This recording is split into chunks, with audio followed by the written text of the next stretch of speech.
పాదాల సన్నిధికి వచ్చిన దేవుని బిడ్డలైన మీకందరికీ మన ప్రభు అయిన యేసుక్రీస్తు నామంలో మీకందరికీ హృదయపూర్వకమైన వందనాలండి. అందరికీ వందనాలు. Praise the Lord. సంతోషంగా చిరునవ్వు పెట్టి ఒక మంచి స్తోత్రం యేసుకి చెప్తారా గట్టిగా? హల్లెలూయా. ఈ ఉపవాస కూడికల ద్వారా నేను బలపరచబడుతున్నాను అన్నవారు ఒక స్తోత్రం చెప్పండి గట్టిగా. హల్లెలూయా. నిశ్చయముగా దేవుడు మిమ్మల్ని అందరినీ దీవించునుగాక. ఆమేనని చెప్తారా గట్టిగా? ఈ ఉపవాస ప్రార్థనల కూడికల్లో ఈ 8వ రోజు మనం ఉన్నాం. ఆయన సన్నిధిలో నిలబడి ఇటు విధంగా ప్రభు నామాన్ని స్తుతించడానికి ప్రభు నాకు ఇచ్చిన ఈ మంచి అవకాశాన్ని బట్టి నిశ్చయముగా ప్రభుని ఎంతగానో స్తుతిస్తూ ఈ రాత్రికాల సమయంలో పరిశుద్ధాత్మ దేవుడు ఏ మాటనైతే మనతో మాట్లాడబోతున్నారో ఆ మాటలన్నీ నిశ్చయముగా ప్రభు మనందరికీ తేటపరచునుగాక. నీతో నాతో కూడా ప్రభు మాట్లాడునుగాక. ఆమేనని చెప్తారు గట్టిగా. ఎంతమంది దేవుని వాక్యం వినడానికి సిద్ధంగా ఉన్నారు? Are you ready? దేవుని వాక్యం మనమందరం కూడా వింటూ ఉండగా పరిశుద్ధాత్మ దేవుడు తన కార్యాలు ప్రభు జరిగించునుగాక. ఆమేనని చెప్తారు గట్టిగా. మనము ప్రకటన గ్రంథ ధ్యానాంశాలు మనం కొనసాగిస్తూ ఉన్నాం. ఇది నా 3వ మెసేజ్. యేసుక్రీస్తు ఎందుకు ఈ ప్రకటన గ్రంథాన్ని అపోస్తలుడైన యోహాను ద్వారా రాయించారో, దీనిని ఎవరైతే చదువుతారో ఎవరైతే గైకుంటారో వారు ధన్యులు అని చాలా స్పష్టంగా యేసు ప్రభు తన దూత ద్వారా అపోస్తలుడైన యోహానుకు ప్రత్యక్షపరిచిన ప్రకటన గ్రంథం, రెవల్యూషన్స్.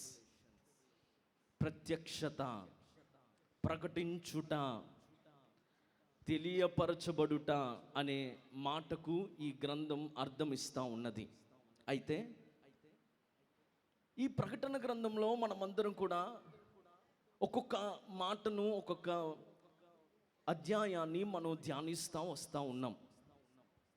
అపోస్తలుడైన యోహాను ఈ పత్రికలన్నీ ఎవరికి రాయమని ప్రభు తెలియజేశాడు తెలుసా? 7 సంఘాలకు ఈ పత్రికలను పంపించమని, ఈ 7 సంఘాల ద్వారా ప్రజలందరికీ, ప్రపంచం అంతటికి ఈ మాటలు వెళ్ళాలని ప్రభు ఉద్దేశం. అయితే ఈ 7 సంఘాలను ఉద్దేశించి మొన్నటి దినమందు ఒక మంచి, మీకు బాగా అర్థమయ్యే రీతిగా ఈ 7 సంఘాలు దేన్ని పోలుస్తూ ఉన్నాయి, ఈ 7 సంఘాల ద్వారా ప్రస్తుతం లేకపోతే యేసయ్య రాకడ సూచనలు ఎలా జరుగుతూ ఉన్నాయి, ఆల్రెడీ జరుగుతూ ఉన్నాయి. ఈ 7 సంఘాల ద్వారా దేవుడు ప్రస్తుతం సార్వత్రిక సంఘానికి ఇస్తున్న మెసేజ్ ఏంటి అని అద్భుతంగా దేవుడు ఒక్కొక్క సంఘాన్ని గురించి ప్రభు మనతో మాట్లాడుతూ వస్తూ ఉన్నారు. ఎఫెసీ సంఘాన్ని మనం ధ్యానం చేసాం. ఆ సంఘము అంతా బాగానే ఉంది, కానీ అన్నీ బాగానే ఉన్నాయి, కానీ ప్రేమ లేని సంఘంగా దేవుడు పిలిచాడు. దేవుడు సంఘాన్ని 4 విధాలుగా దేవుడు వారికి బోధిస్తూ వచ్చాడు. ఏంటి చెప్పండి ఆ 4 విధాలు? మొదటిగా మెచ్చుకున్నాడు. రెండవది చెప్పాలి గట్టిగా. రెండవది గద్దించాడు. మూడవది ఉపదేశం ఇచ్చాడు. 4వది సవాలు చేశాడు. ఈ 4 విషయాలు మీరు అన్ని సంఘాల్లోనూ కనబడుతూ ఉంటాయి. దేవుడు ఎఫెసీ సంఘాన్ని మెచ్చుకున్నాడు. ఓ పక్క ఏయ్ ప్రేమ లేదు నీకు, ఇంతకు ముందున్న ప్రేమ నీలో లేదని గద్దించాడు. మూడవది ఉపదేశం చేశాడు సంఘానికి. 4వది సవాలు విసిరాడు, దేవుని కొరకు మీరు పట్టబడాలని. అయితే నేను ఆలస్యం చేయకుండా 2వ సంఘాన్ని గురించి ధ్యానాన్ని మీ ముందు పెట్టాలనుకుంటున్నాను. ఆ సంఘం పేరు స్ముర్ణ. ఏంటి చెప్పండి ఆ సంఘం పేరు? ఆ సంఘాన్ని ప్రభు ఉద్దేశించి ఒక మాట రాస్తున్నాడు చూడండి. ప్రకటన గ్రంథం 2వ అధ్యాయం 8వ వచనం.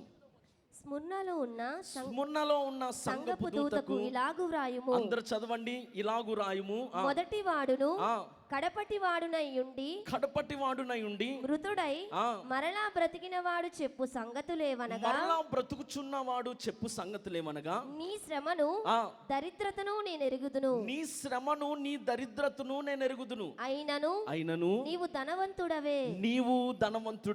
తాము యూదులమని చెప్పుకొనుచు యూదులు కాక సాతాను సమాజపు వారి వలన నీకు కలిగిన దూషణను నేను ఎరుగుదును. నీవు పొందబోవు శ్రమలకు భయపడకుము. స్తోత్రం చెప్దాం యేసయ్యకు గట్టిగా. స్మరణ అనండి. అందరు కూడా కొంచెం గట్టిగా అందరు మాట్లాడాలి. స్మరణ. ఈ సంఘానికి దేవుని దూత ప్రత్యక్షపరుస్తున్న దేవుని మాట ఏంటంటే,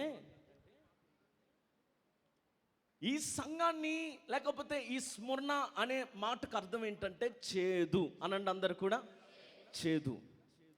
అయితే ఈ సంఘాన్ని గురించి మనం ముందు చెప్పుకున్నాం. ఏంటో తెలుసా? ఈ సంఘాన్ని దేవుడు ఎలాగ పోల్చాడంటే, ఈ సంఘము హింసించబడిన సంఘం. ఏ సంఘం చెప్పండి గట్టిగా. కొంచెం గట్టిగా మాట్లాడాలి మీరు కూడా. అమ్మో నా వైపు చూడండి. హలో, నా వైపు చూస్తూ దేవుని మాటలు వినండి. మొదటిగా ఎఫెసు సంఘాన్ని గురించి ప్రేమ లేని సంఘం అని ప్రభు తేల్చాడు. రెండవది హింసించబడుతున్న సంఘం. ఈ మాటకు స్మరణ అనే సంఘము, ఈ మాటకు చేదు. రెండవది బోలము అనే అర్థం. అంటే బోలం అంటే చెట్లలో నుండి తీయబడిన ఒక వైద్యానికి లేకపోతే ఒక మెడిసిన్కి సంబంధించిన బోలాన్ని మనం చూస్తూ ఉన్నాం. చేదు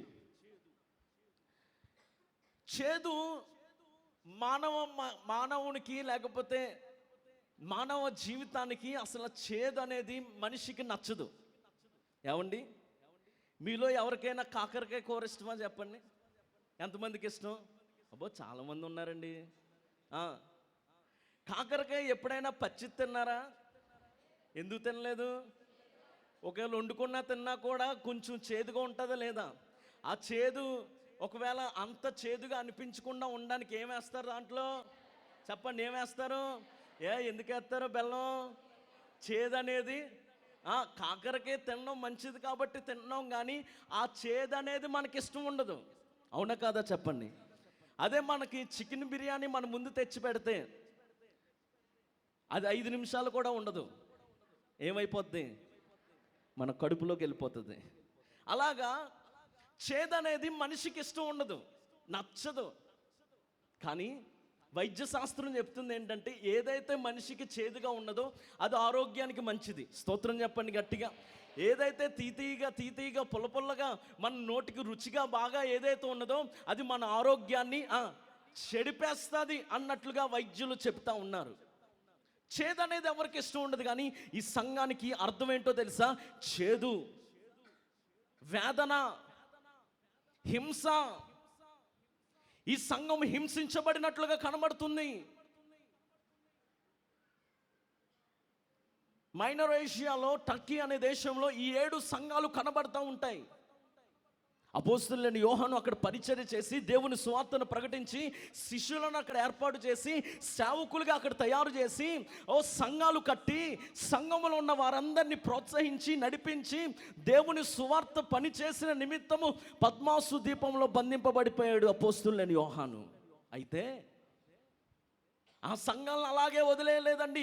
దేవుడు తన ఇచ్చిన ప్రతి ప్రత్యక్షతను సంఘాలకు పంపించుతూ, గద్దిస్తూ, సంఘాన్ని హెచ్చరిస్తూ, సంఘాన్ని ప్రోత్సహిస్తూ, సంఘాన్ని ఉపదేశిస్తూ, సంఘాన్ని కూడా సవాలు చేస్తున్న పరిశుద్ధాత్మ దేవుడి ద్వారా అపోస్తలుడైన యోహాను అనేక ఉత్తరాలు సంఘానికి పంపించాడు.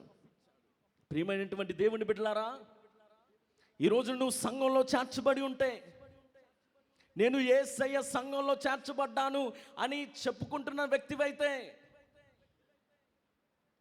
ఎఫెసీ సంఘంతో దేవుడు చెప్పిన మాట, మొదటి ప్రేమ ఎలాగైతే కనుమరుగైపోయిందో, ఈ ప్రస్తుత దినాల్లో, ఈ చివరి దినాల్లో, ఈ అంత్యకాల దినాల్లో ఒక చేదైన మాటను చెప్పడానికి ఇష్టపడుతున్నాను. ఏంటో తెలుసా? సంఘము హింస పొందే రోజులు రాబోతూ ఉన్నాయి.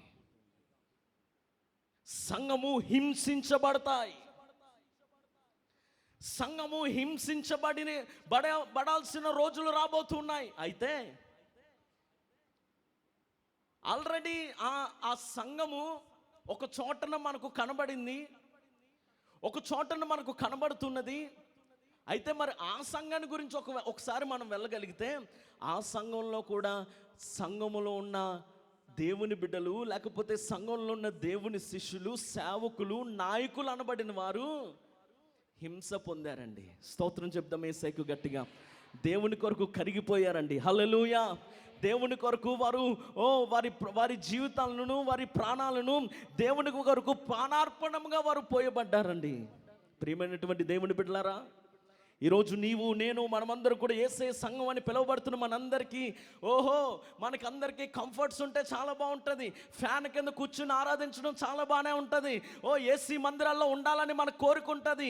మోకాలు లేకుండా, కింద కూర్చోవడం ఇష్టపడకుండా, నలికకుండా, ఇస్త్రీ మడత నడకకుండా, లేకపోతే వచ్చింది మనం చక్కగా హాయిగా మన ఒంటికి చెమట పట్టకుండా మనం అలాగే వచ్చి ఒక అరగంట దేవుని సన్నిధిలో కూర్చుని అలాగే యేసయ్య స్తోత్రం వందనాలని చెప్పుకొని ఒక 10 రూపాయలు కానుకేసుకుని వెళ్ళిపోతే ఈ రోజున చాలా మందికి మంచిగా ఉంటుంది. కానీ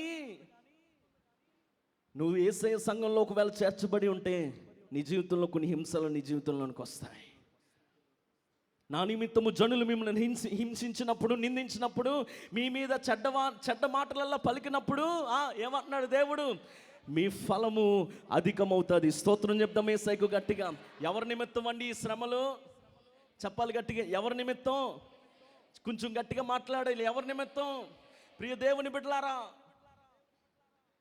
నువ్వు దేవుణ్ణి నమ్ముకున్నందుకు నీ బంధువులు నిన్ను హింసిస్తారు. యేసు ప్రభుని అంగీకరించినందుకు నీ కుటుంబం నిన్ను వెలివేసే పరిస్థితులు రావచ్చు.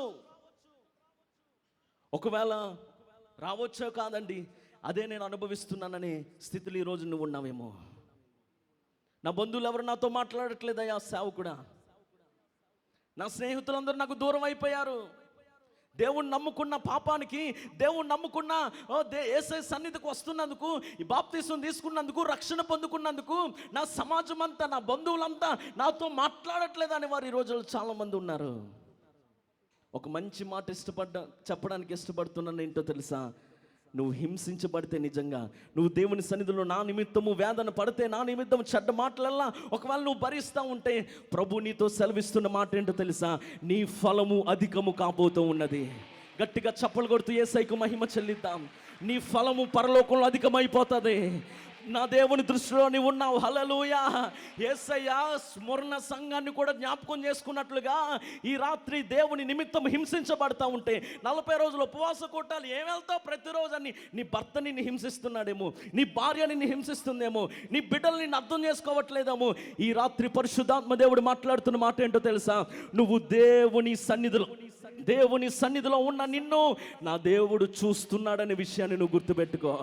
నా దేవుని దృష్టిలో నీవు ఉన్నావు, ఆయన ప్రణాళికలో నీవు ఉన్నావు, ఆయన ఉద్దేశంలో నీవు ఉన్నావు, ఆయన తలంపులో నువ్వు ఉన్నావు. కాబట్టే ఏనాడు 2000 సంవత్సరాల క్రితం మొదటి శతాబ్దంలోనే ఈ సంఘాన్ని గురించి ప్రభు రాయించాడు. ఎందుకో తెలుసా? ఈ ప్రస్తుత తరంలో నీవు కూడా హింసించబడతావని ప్రభుకు తెలుసు. Thank you Jesus. Hallelujah. Praise the Lord. Hallelujah. Hallelujah. ఒకవేళ నువ్వు హింసించబడుతున్నావేమో, కోరుకో. అంతా బాగుండాలి అని కోరుకోవడం మాత్రమే కాదండి, కొన్నిసార్లు హింసలు కూడా మనకు రావాలి. ఆమేన్. అప్పుడే దేవుని గొప్పతనం ఏంటో తెలుస్తుంది. ఆమేన్. కొన్ని శ్రమలు వస్తేనే మన విశ్వాసం ఎంత గొప్పదో తెలుస్తుంది. ఆమేన్. చెప్పుకో. ఆమేన్ చెప్పుకో. కొన్ని పరీక్షలు వస్తేనే మన విశ్వాసం ఎంత గొప్పదో, ఎంత విశ్వాసం కలిగి ఉన్నామో మనకు అర్థమవుతుంది. శ్రమలు రానంత వరకు, శోధనలు రానంత వరకు నీ జీవితానికి హ్యాపీ లైఫ్ అయిపోద్ది. శ్రమలు శోధనలు లేనంత వరకు నీ జీవితం ఒక హైవే రోడ్లో నీ జీవితం సాగిపోతున్నట్లుగా నీ జీవితం సాగిపోతూ ఉంటుంది. కానీ క్రైస్తవ జీవితంలో ఎప్పుడు హైవే మార్గాలే కాదు. స్తోత్రం చెప్దాం యేసయ్యకు గట్టిగా. హల్లెలూయా. క్రైస్తవ జీవితము, ఒక దైవజనుడు అన్నాడు, లిఫ్ట్ మార్గం లేదంట క్రైస్తవ జీవితానికి, మెట్ల మార్గమే ఉందంట. హల్లెలూయా. మీరు ఎప్పుడైనా లిఫ్ట్ ఎక్కారా? అపార్ట్మెంట్లో కానీ ఎక్కడైనా ఎక్కరమ్మా? చెప్పండి అమ్మా కొద్దిగా. అలా చూస్తారే లిఫ్టా అసలు తెలీదండి. ఎలివేటర్ అంటారు కదా. మనం ఏదైనా ఫ్లోర్కి వెళ్ళాలనుకుంటే, ఒక 10వ ఫ్లోర్కి మనం వెళ్ళాలనుకో, జస్ట్ ఆ 10 అనే నెంబర్ ఉంటుంది, అది నొక్కగానే డోర్లు ఎలా మూసుకుంటే, కొంతమందికి ఆ లిఫ్ట్ అంటే ఎంత భయమో. ఇలా పైకి వెళ్ళేసరికి గుండెలన్నీ పైకి వెళ్ళిపోతూ ఉన్నట్టుంటే, అయ్య బాబోయ్ యేసయ్యా స్తోత్రం నాయనా, స్తోత్రం నాయనా, స్తోత్రం నాయనా. మీకు విషయం చెప్పనా? మేము హైదరాబాద్లో ఒకసారి మా పెద్దమ్మాళ్ళ ఇంటికి వెళ్ళాం. మా పెద్దమ్మాళ్ళ ఇంటికి వెళ్ళి హైదరాబాద్ ఆ లిఫ్ట్ పైన అనమాట, 5వ ఫ్లోరో 4వ ఫ్లోరో, అక్కడి నుంచి పైకెక్కి, మరి అదేమో లిఫ్ట్ రిపేర్ ఉందంటే మాకేమో చెప్పలేదు వాళ్ళు. మేమేమో ఎక్కేసిన తర్వాత 4వ ఫ్లోర్ నుంచి 1వ ఫ్లోర్ నుంచి బాగానే వచ్చిందండి. ఏమైందో తెలియదు కానీ 1వ ఫ్లోర్ నుంచి స్పీడ్గా కిందకు వచ్చేసి ఇంకా జస్ట్ ఇంకా పడిపోవాలి అలాంటి పరిస్థితుల్లో టక్మని ఆగిపోయిందండి. ఇంకా మా గుండెలు చూడండి, ఇంకా అయ్య బాబోయ్ యేసయ్యా స్తోత్రం నాయనా, అయ్యా ఈరోజే మాకు రాసి పెట్టేసావో ప్రభా. ఎప్పుడో అనుకున్నాం కానీ అది కిందకి రాలేదు, పైకి రాలేదు, మధ్యలో ఉండిపోయిందండి. ఆ డోర్లు తీసుకుని ఆ లిఫ్ట్లో నుంచి దూకి బయటపడ్డాం. స్తోత్రం చెప్పండి యేసయ్యకి గట్టిగా స్తోత్రం చెప్పాలి. హల్లెలూయా, హల్లెలూయా.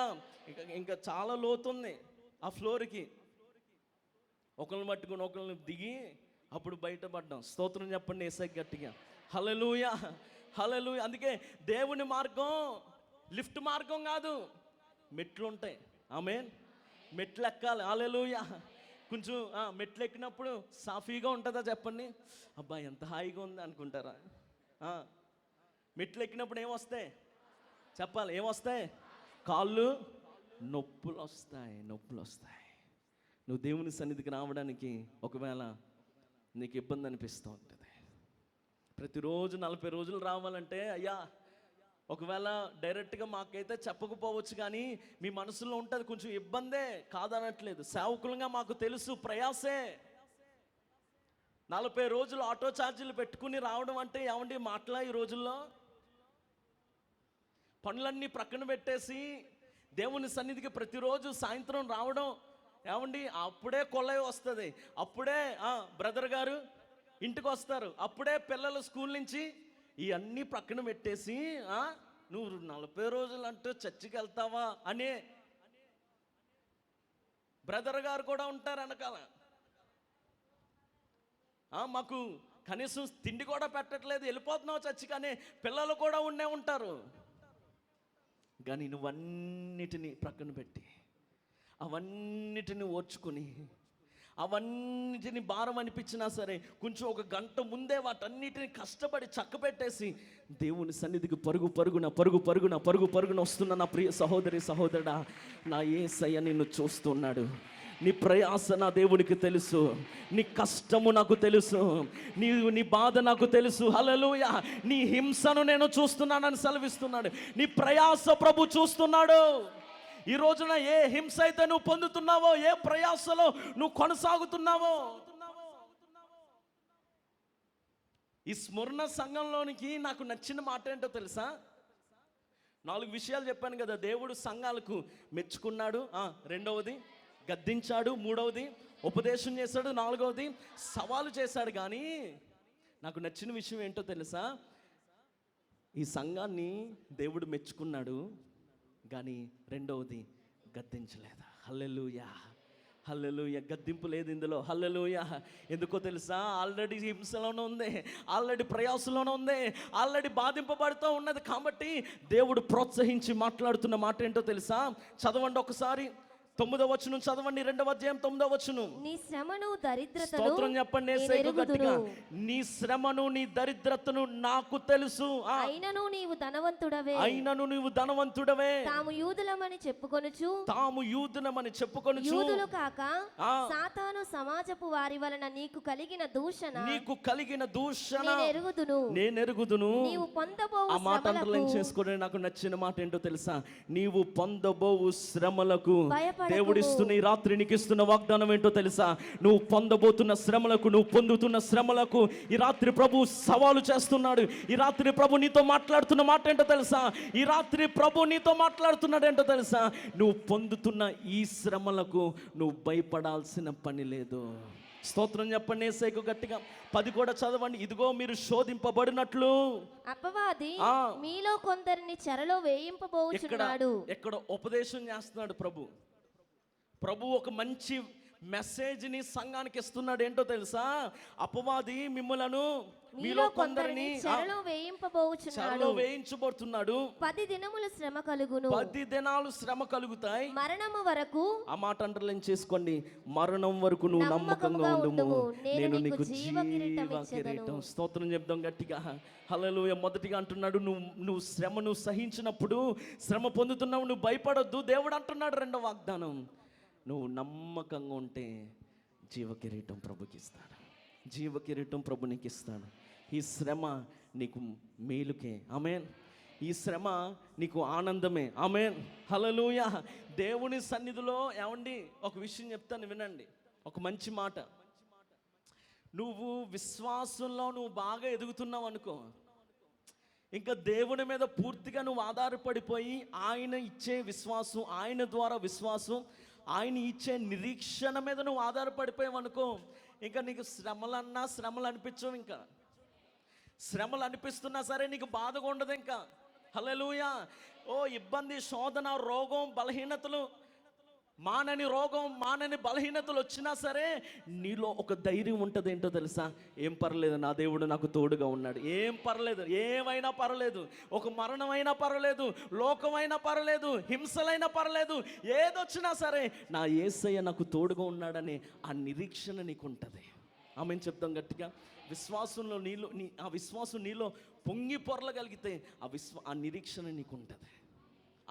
ఆ విశ్వాసం నీలో సరిగ్గా లేదనుకో, చిన్న శోధనలకే నువ్వు బలహీనం అయిపోతావు. చిన్న శ్రమలకే నువ్వు బలహీనం అయిపోతావు. అపవాది నిన్ను ఎలా ఒకలా పడగొట్టాలి, నిన్ను విశ్వాసంలో జారిపోయేలా ఎలా ఒకలా చేయాలి, నీ విశ్వాసాన్ని ఎలా ఒకలా నాశనం చేయాలి, నీ భక్తి జీవితాన్ని ఎలా ఒకలా నాశనం చేయాలని అపవాది ఏర్పరచబడిన వారిని సహితం మృంగివేయాలని ఈ దినాల్లో గర్జించు సింహం వాళ్ళ తిరుగుతున్నాడు. ఏదో విధంగా నీ భక్తి జీవితాన్ని పాడు చేయాలి, నీ పరిశుద్ధతను నాశనం చేయాలి. యథార్థంగా బ్రతుకుతున్నావు, ఆ యథార్థతను తీసివేయాలి. దేవుని కొరకు నమ్మకంగా వెళ్తున్నావు, దేవుని కొరకు నమ్మకంగా పరిచర్య చేస్తున్నావు, ఏదో ఒక విధంగా నేను కిరికిర్లు పెడతాడు అపవాది. ఆ సమయంలో నువ్వు గ్రహించాల్సింది ఒకటే, నేను ముందుకు వెళ్ళడానికి ఇది ఒక మార్గం. ఆమెను చెప్పండి గట్టిగా. నేను ఇంకా ఎత్తుకు ఎదగడానికి దేవుడు నన్ను పరీక్షిస్తూ ఉన్నాడు. హల్లెలూయా. నువ్వు ఒక పరీక్షలో ఉండగలిగితే స్తోత్రం చెప్పండి గట్టిగా. ఈ రాత్రి పరీక్షకు నువ్వు ఒప్పుకోగలిగితే, హల్లెలూయా, ఈ రాత్రి ప్రభు చేతుల్లో పుటము వేయడానికి నువ్వు ఒప్పుకోగలిగితే, ఆయన చేతుల్లో ఆయన ఒక కుమ్మరి అయితే నిన్ను ఆయనకి ఇష్టమైన పాత్రగా మలచడానికి ప్రభు నిన్ను ఒక్కసారిగా పగలగొడతాడు, నిన్ను ఒక్కసారిగా మట్టిగా చేసేస్తాడు. అప్పుడు దాకా చక్కగా ఉన్న నీ పాత్రను, అప్పుడు దాకా చక్కగా ఉన్న అందరికీ కనబడే నీ జీవితము ఒక్కసారిగా మట్టి అయిపోతుంది. కానీ నీ జీవితం అలాగే మట్టి అయిపోదు. నా దేవుని చేతుల్లోనికి తీసుకుని నిన్ను ఒక విలువైన పాత్రగా ప్రభు నిన్ను చేస్తాడు. హల్లెలూయా. ప్రభు నిన్ను ఒక విలువైన పాత్రగా ప్రభు చేస్తాడు. హల్లెలూయా. నీ బంధువులు అనొచ్చు, మట్టి అయిపోయింది నీ జీవితం, అయిపోయింది నీ బ్రతుకు అనొచ్చు, నీ జీవితం ఇంకా నాశనం అయిపోయింది అనొచ్చు, నీ బ్రతుకు ఇంకా ఎవడు పైకి తీసుకుని రాలేడు అనొచ్చు. కానీ వారి మధ్యలోనే నా దేవుడు నిలబెట్టే విధంగా నా దేవుడు నీకు తోడుగా నిలబడబోతూ ఉన్నాడు. స్తోత్రం చెప్తాం యేసయ్యకు గట్టిగా. అందుకే నేను ప్రారంభంలోనే చెప్పాను, ఈ ప్రకటన గ్రంథం నిన్ను భయపెట్టడానికి కాదు, నిన్ను ఇంకా విశ్వాసంలో ఎదిగించడానికి. యేసయ్య రాకడకు నువ్వు సంతోషపడాలి. యేసయ్య వస్తున్నాడంటే నువ్వు ఆనందపడాలి. యేసయ్య వస్తున్నాడంటే ఎప్పుడు వస్తావు ప్రభా అని ప్రభు నువ్వు అడగగలగాలి. అటువంటి సిద్ధపాటు నీలో ప్రభు ఇచ్చునుగాక, అటువంటి నిరీక్షణ ప్రభు నీలో కలిగించునుగాక. ఈ 40 రోజుల ఉపవాస కూడికలో సిద్ధపడిపో. యేసయ్య కొరకు, యేసయ్య రాకడలు ఎత్తపడడానికి సిద్ధపడిపో. ఆ మధ్య ఆకాశం మీద ప్రభు రాబోతూ ఉండగా ఆయన కొరకు నువ్వు సిద్ధపడగలిగితే ఒకరోజు రాబోతుంది, కన్ను రెప్ప పాటులో నీ ఉన్న పరిస్థితుల్లో, నువ్వున్న ప్రాంతంలోనే నీ దేహము మహిమ దేహము వలె మారిపోయి పరలోకానికి ఎక్కువ వెళ్ళిపోయే రోజు ఒకటి రాబోతున్నది. దేవదూతలు నిన్ను తీసుకుని వెళ్ళబోతూ ఉన్నాయి. ఓ మేఘారూఢుడే యేసయ్య రాబోతూ ఉన్నాడు. ఆకాశ మండలం మీద ఓ మేఘములతో కోటాను కోట్ల దేవదూతలతో పొగడబడుతున్న యేసయ్య నీకు వెల్కమ్ చెప్పబోతున్నాడు. స్తోత్రం చెప్పండి యేసయ్యకు గట్టిగా. నీకు వెల్కమ్ చెప్పబోతున్నాడు. ప్రియ సహోదరి సహోదరుడా, ఇక్కడ శ్రమ పడ్డావు, ఇక్కడ నలిగిపోయావు, ఇక్కడ హింస పొందావు, కానీ అక్కడికి వెళ్ళాక నీకు శ్రమలు ఉండవు. పడితే ఎక్కడే పడే. ఆమేన్. నాకు శ్రమలు వద్దు అనుకోవద్దు, అక్కడ నీకు ఫలం అధికం కాబోతున్నది. నాకు రోగాలు వద్దు, బలహీనతలు వద్దు అనుకోవద్దు. విశ్వాసంలో నువ్వు విశ్వాసీ స్థాయికి, విశ్వాసంలో నువ్వు పొంగి పొరలగలిగితే నువ్వేం మాట్లాడో తెలుసా? నాకు శ్రమలు రావడమే మంచిది. ఆమేన్. నాకు శ్రమ కావాలయ్యా. ఆమేన్. నాకు ఓర్పు రావాలయ్యా. హల్లెలూయా. నాకు హింస అనేది కావాలయ్యా అంటావు. ఎందుకో తెలుసా? ఆ శ్రమ తర్వాత దేవుడిచ్చే మహిమ, ఆ శ్రమ తర్వాత దేవుడిచ్చే కిరీటము, ఆ శ్రమ తర్వాత దేవుడు ఇవ్వబోతున్న సింహాసనము నువ్వు కనులారా చూడబోతున్నావు. కాబట్టి praise the Lord, praise the Lord. ప్రియ సహోదరి సహోదరుడా, స్ముర్ణ అనే సంఘము హింసింపబడే సంఘం, హింసించబడింది. స్తోత్రం చెప్దాం యేసయ్య గట్టిగా. చెప్పు గట్టిగా, హల్లెలూయా, హల్లెలూయా. ఆ సంఘము హింసించబడింది. ఎవరి చేత హింసించబడిందో తెలుసా? ఆ కాలంలో యూదుల చేత, రోమా సైనికుల చేత, రోమీయుల చేత. ఏమండి, ఇశ్రాయేలు దేశంలో యూదులు ఉంటారు, వాళ్ళందరూ క్రైస్తవులు కాదు. అదొద్దునా? ఇశ్రాయేలు దేశంలో యూదులు ఉంటారు, కానీ అందరూ దేవుని నమ్ముకోలేదు. యేసు ప్రభుని సొంత రక్షకుడిగా అంగీకరించరు. వారు పాత నిబంధన ఇంకా ఆచరిస్తూ ఉన్నారు, పాత నిబంధన ఇంకా చదువుతున్నారు, కానీ యేసు ప్రభు పేరెత్తితే వారు ఒప్పుకోరు. అటువంటి యూదులు కూడా క్రైస్తవులను హింసించారంట. అటువంటి యూదులు కూడా క్రైస్తవులను శ్రమ పెట్టారు. అటువంటి యూదుల్లోనే ఒక యూదుడు ఎవరు తెలుసా? సౌలు. ఎవరు చెప్పండి? సౌలు ఎవరిని హింసించాడో తెలుసా? సౌలు ఒక యూదుడే. సౌలు అబ్బో నాకు ధర్మశాస్త్రం అందు నేను బహు నిష్ణాతుని అనుకున్నాడు, కానీ దేవుడేమన్నాడు తెలుసా? సౌలా, నీవు హింసించుచున్న యేసును నేనే. స్తోత్రం చెప్దాం యేసయ్యకు గట్టిగా. యూదులు, రోమీలు సంఘాన్ని ఆ రోజుల్లో, స్మరణ అనే సంఘాన్ని బహుగా హింసించారంట. ఒక వ్యక్తిని మీకు చూపిస్తాను, చరిత్రలో అతను కనబడతాడు. ఏంటో తెలుసా? అతని పేరు ఇగ్నాషియస్ అనే ఒక దైవజనుడు. చరిత్రలో మనకు కనబడతాడు. ఇగ్నాషియస్ అనే సంఘానికి నాయకుడిగా ఉన్న ఒక అద్భుతమైన దైవజనుడు. అతడంట యోహాను గారి శిష్యుడంట, ది డిసైబుల్ ఆఫ్ జాన్.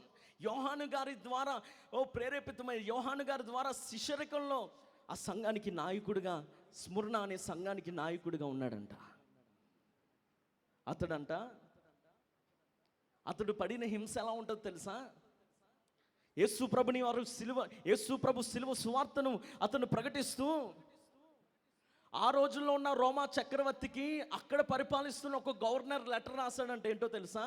ఆ లెటర్లో ఇక్కడ క్రైస్తవులు అని పిలువబడుతున్న వారు ఒకరు ఉన్నారు. ఆ క్రైస్తవులు యేసయ్యను ఆరాధిస్తూ ఉన్నారు.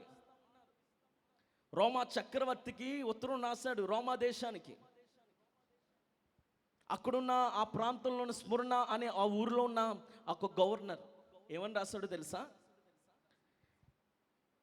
ఇక్కడ యేసు ప్రభుని మాత్రమే వారు అంగీకరిస్తూ ఉన్నారు. ఆ రోజుల్లో పూర్వ దినాల్లో రోమా చక్రవర్తిని కూడా దేవుడిగా ఆరాధించాలి. కైసరును కూడా దేవునికి ఆరాధించాలి, కానీ ఇక్కడున్న క్రైస్తవులు వారు ఒప్పుకోవట్లేదు. వారి విధానాలు వేరుగా ఉన్నాయి. మాకు ఒకే ఒక్క దేవుడు అంటున్నారు వారు. యేసయ్యే మా దేవుడు అంటున్నారు.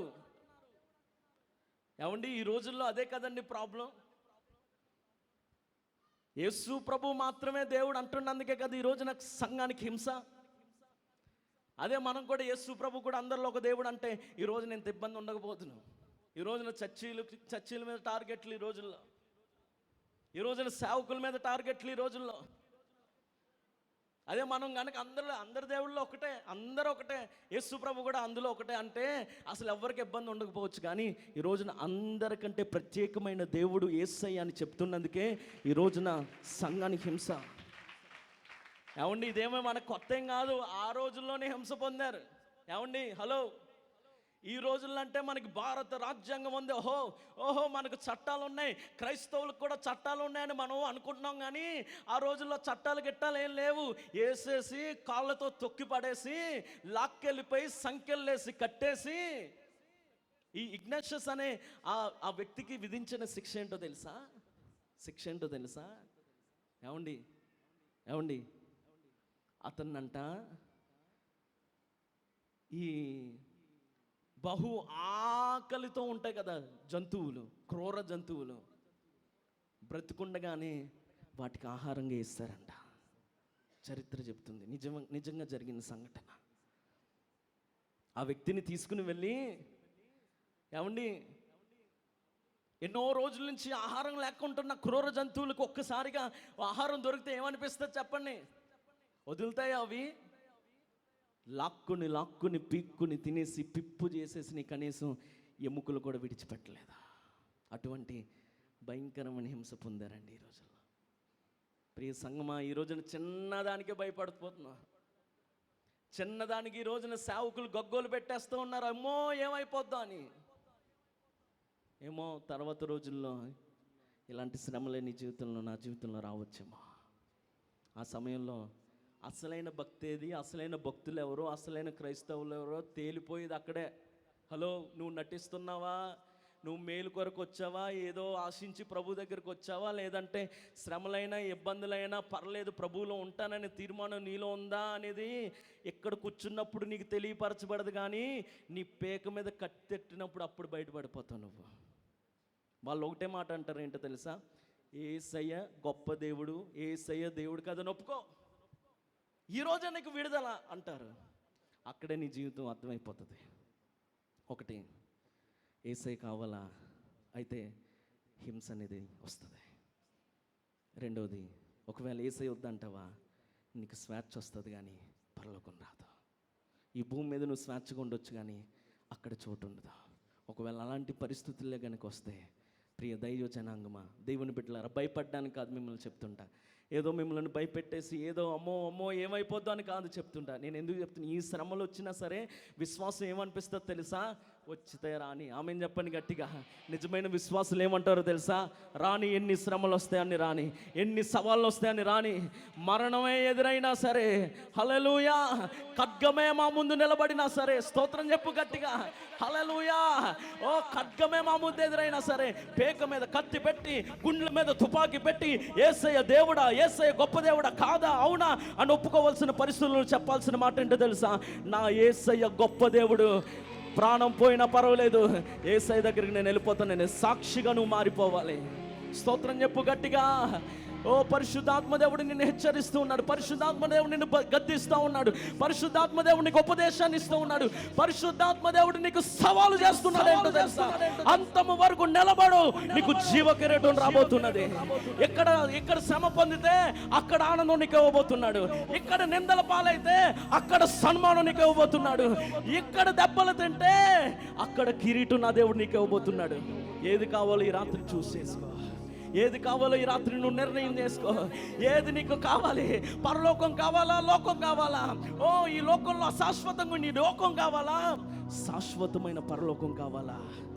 డిసైడ్ యువర్ సెల్ఫ్, డిసైడ్ చేసుకో. మరలా ఈ మాటలు తర్వాత చెప్తారో లేదో, సేవకులు అందిస్తారో లేదో నీకు తెలియదు. ఒక రోజు వచ్చినప్పుడు నాకు ఈ మాటలు తెలియదని ఎవరు అనకూడదు. ఒక రోజున 2025 సంవత్సరం 40 రోజుల ఉపవాస కూడికలో సేవకులు మాకు ఈ మాట చెప్పారని నువ్వు దేవుని ఎదురు సాక్ష్యం చెప్తాడు ప్రభు. ఆ సమయంలో నువ్వు నిలబడు. ఆ తీర్పులో నువ్వు నిలబడినప్పుడు ప్రభు నిన్ను ఎంతో హెచ్చుకుంటాడు. ఆమెను చెప్పండి గట్టిగా. ఎంతో మెచ్చుకుంటాడు. ఆమెను చెప్పండి గట్టిగా. ఎంతో ప్రభు నిన్ను ఊరేగింపజేస్తాడు. స్తోత్రం చెప్పు గట్టిగా. స్తోత్రం చెప్పండి గట్టిగా. హల్లెలూయా. దేవుని బిడ్డలు, క్రైస్తవులకు వ్యతిరేకంగా చట్టాలు వచ్చినా సరే భయపడరా. సంఘాలు మూతపడిన భయపడరా. సేవకులు హింసించిన భయపడరు. ఇంకా చేయాలంటే ప్రార్థన చేసుకుని దేవుని కొరకు ముందుకు సాగిపోవడమే. అయిపోయింది ఇంకా. సుఖాలతో ఉండే కాలం అయిపోయింది ఇంకా. ఏసీలో కూర్చునే కాలం అయిపోయింది ఇంకా. పండుకుని నిద్రపోయే సమయం అయిపోయింది ఇంకా. రా మోకాళ్ళ మీదకి రా ప్రభు సన్నిధిలో ఏడువు నీ బిడ్డల కోసం, కన్నీరు కాచు నీ కుటుంబం కోసం. రా ప్రభు దగ్గరికి మాట్లాడు, ప్రభుతో మాట్లాడు, అనుభవానితో నింపబడు, ఉపదేశాలు స్వీకరించు, సవాలు చేయబడు ప్రభు కొరకు, దేవుని ప్రత్యక్షతతో నింపబడు, ఆత్మతో ఎదిగించబడు, పరిశుద్ధాత్మను పొందుకో. ఇది రాకడ దినమిదే. ఇంకా పార్టీలు చేసుకుని, ఫంక్షన్లు చేసుకుని, ఇంకా పబ్బులకి వెళ్ళి, షికారులకు వెళ్ళే సమయం కాదిదే. రా ప్రభు దగ్గరికి రా. ప్రభు నీకు జీవగ్యారెంటీ ఇస్తాడు. ప్రభు నిన్ను నింపుతాడు. స్తోత్రం చెప్దాం యేసయ్య గట్టిగా. నమ్మితే స్తోత్రం చెప్పండి యేసయ్య గట్టిగా. చెప్పు గట్టిగా హల్లెలూయా. ప్రభు నాతోనే మాట్లాడుతున్నాడు అన్నవారు స్తోత్రం చెప్పండి గట్టిగా. హల్లెలూయా. ఇంకొక వ్యక్తి కూడా ఉన్నాడు. ఏంటో తెలుసా? అతని పేరు పాలీక్రాప్. చెప్పండి, ఏం పేరు చెప్పండి? పాలీక్రాప్ అనే దైవజనుడు ఆ స్మరణ సంఘంలోనే ఉన్నాడు. ఆ వ్యక్తి ఎలా హింసించబడ్డాడో తెలుసా? యేసు ప్రభుని నువ్వు నమ్ముకుంటావా లేదా అంటే నమ్ముకుంటాను అన్నాడు. యేసు ప్రభుని వదిలేస్తావంటే వదలను అన్నాడు. ఆ వ్యక్తిని తీసుకుని వెళ్ళిపోయంట మొదట అగ్నిగుండంలో వేస్తాడంట. అగ్నిలో వేసేస్తేనంట ఏమండి, అందరూ సైనికులందరూ చూస్తున్నప్పుడంట ఆనాడు షడ్రకు, మేషకు, అబేద్నెగోలకు తోడుగా ఉన్న దేవుడు అతని అగ్నిలో ఉన్నా కూడా అతన్ని కాలిపోలేదంట. స్తోత్రం చెప్దాం యేసయ్య గట్టిగా. అయితే విచిత్రమైన విషయం ఏంటంటే ఇతను ఎలాగో కాలిపోవట్లేదు, చచ్చిపోవట్లేదు కదని అతన్ని బల్లెముతో పొడిచి చంపేశాడు. పాలీక్రాప్ అనే దైవజనుడు. స్మరణ అనే సంఘంలోనే వారు ఉన్నారు. ఏమండి ఆ సంఘం హింసించబడిందా లేదా?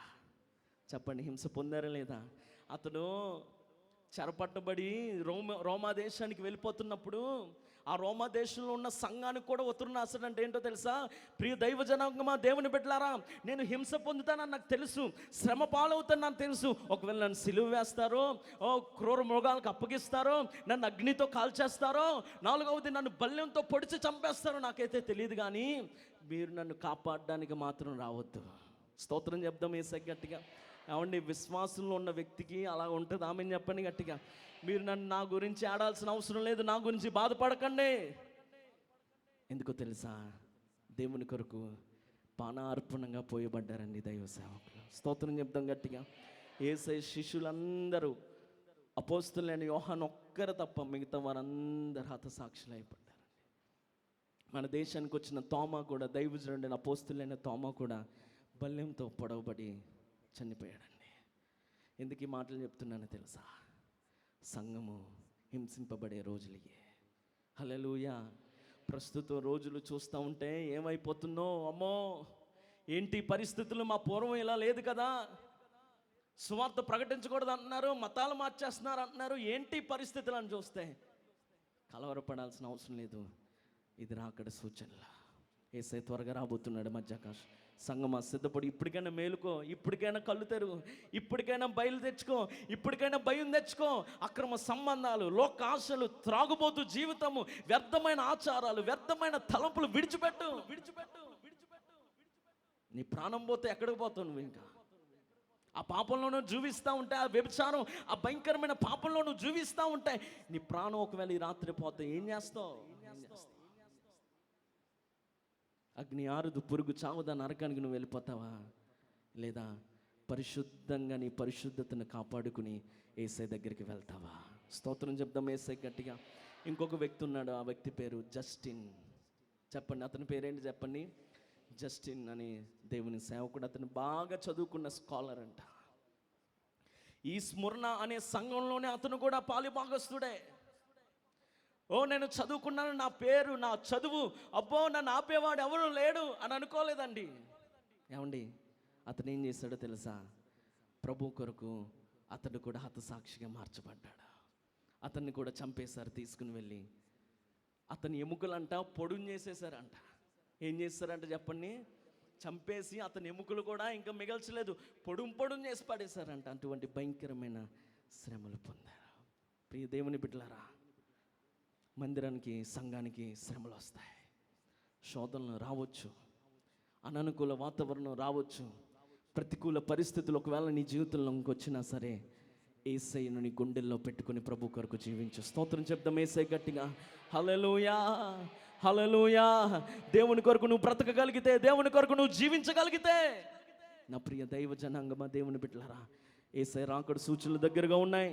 ఆయన కరుణ చూపే దేవుడు, ఆయన ప్రేమ కలిగిన దేవుడు నీ దగ్గర సమీపంగా ఉండగానే నువ్వు వస్తావా ప్రభు దగ్గరికి? కరుణగల